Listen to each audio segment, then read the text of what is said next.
dar nu te văd, te ascult, dar nu te aud, te pipăi, dar nu te simți și nu sunt nici orb, nici surd, nici nu te mint, că nu cunosc adevărul. Mintea mea e Edenul, gura mea Adam, iar tu ești mărul.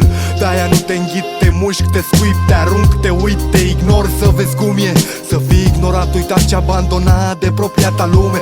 Sunt vocile din mintea mea care îmi vorbesc și-mi fac pe plac, dar uneori mă părăsesc pentru că tac, zac ca într-un mormânt ele. Sunt fiice de îngeri și ele îmi țin de urât și-mi sunt fidele. Ele nu știu cum arăt, eu nu știu cum arată ele. Oare m-au ales ele sau eu le-am ales?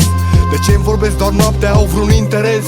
Dar am înțeles că sunt o capodoperă. Oamenii smulg fâșii din suflet, ele le acoperă. Muzica mea e o frământare pe care tu o preiei atunci când apeși play. Când vocile tac, sunt cuprins de disperare. Lipsa durerii doare mai tare decât efectul ei. Muzica mea e o frământare pe care tu o preiei atunci când apeși play. Când vocile tac, sunt cuprins de disperare. Lipsa durerii doare mai tare decât efectul ei. Oameni fără demnitate și identitate îmi dau definiții despre libertate. Rămân cu vocile mele captiv în singurătate, unde libertatea capătă de plinătate.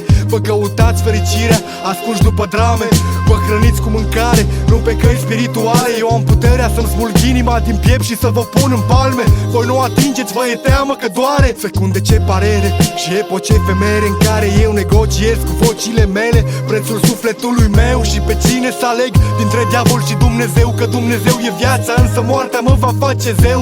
E greu, nu pot să-mi lămuresc dilemele, să-mi deschid inima sau să-mi desfic venele. N-am antidot, că sunt antitot ce mă înconjoară. Vreau să dau viață morții și să las viața să moară. E o frământare pe care tu o preiei atunci când apeși play. Când vocile tac, sunt cuprins de disperare. Lipsa durerii doare mai tare decât efectul ei. Muzica mea e o frământare pe care o preiei atunci când apeși play. Când vocile tac, sunt cuprins de disperare. Lipsa durerii doare mai tare decât efectul ei.